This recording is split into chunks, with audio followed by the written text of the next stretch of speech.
The day her son went into surgery, Emma sat alone in the sterile waiting room, hands trembling over a cold paper cup of coffee. Her phone stayed silent. No calls, no messages, no family in sight. Hours later, when the doctor finally said her son would be okay, relief washed over her like sunlight after a storm.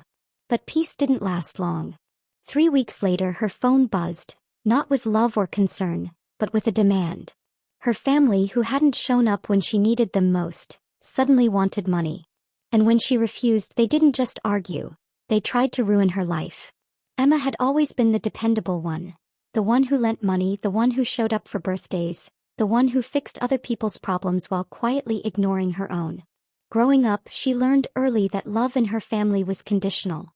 Her parents adored her older sister Lily, who followed their expectations. Married young, stayed close, attended every family gathering. Emma, on the other hand, took a different path.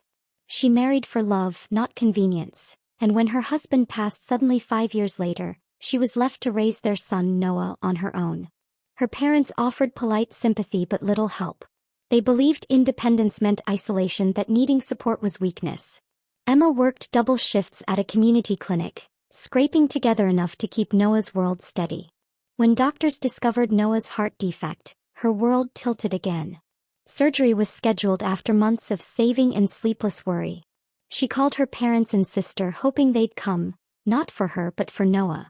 They promised they would. But the day came and no one appeared. Emma waited through the longest hours of her life, surrounded by strangers, clutching Noah's favorite stuffed bear and wondering what she'd done to deserve such quiet abandonment. Days later, when her family's silence continued, she decided to stop chasing affection that never came. She'd learned to survive without them. Or so she thought, until their sudden message shattered that fragile peace. 3 weeks after the surgery, Noah was recovering, laughing again, his color returning, his spirit bright as ever. Emma finally exhaled, thinking maybe things would calm down. That's when the message arrived. Her sister texted first, casually asking if Emma had received the family's request. Then came an email from her parents, polite but firm. They needed $5,000 urgently to cover some family expenses. At first, Emma thought it was a mistake. Then she realized it wasn't.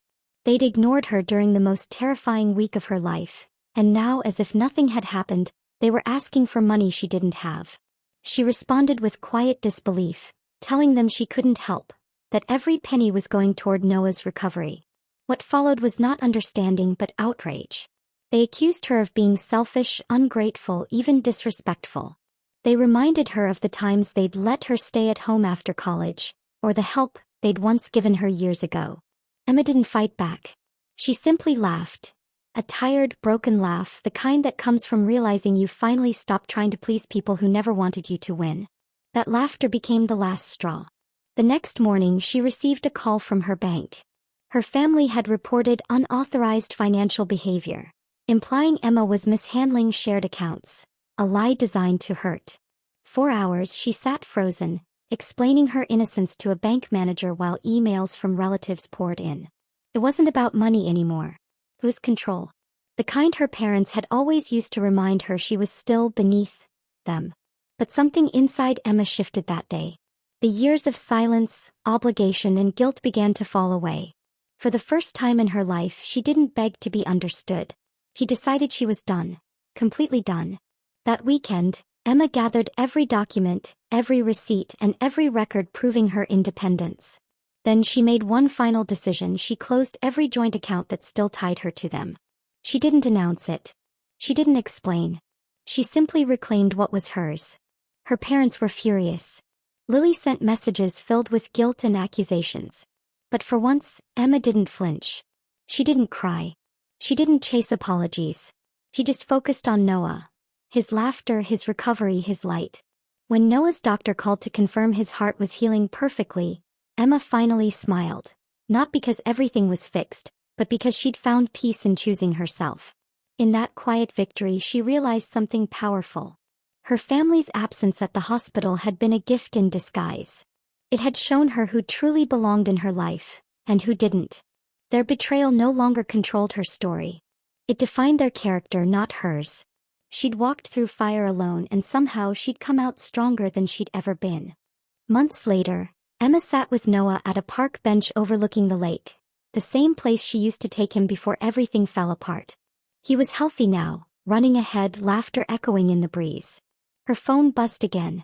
Another message from her sister, softer this time. It wasn't an apology, just a simple line, "We miss you." Emma stared at it for a long moment, then put the phone face down. Not out of anger but peace.